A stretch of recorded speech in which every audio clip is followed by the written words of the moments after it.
because this man has now died. Not a whole lot of information at this point, but what we do know is that investigators were called here for what police have dubbed a priority call. Initially, we were told this was a person that was in crisis.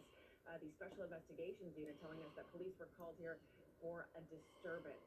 In the midst of this disturbance, police initially put out on social media that this man was armed with a knife. We understand from the Special Investigations Unit there was possibly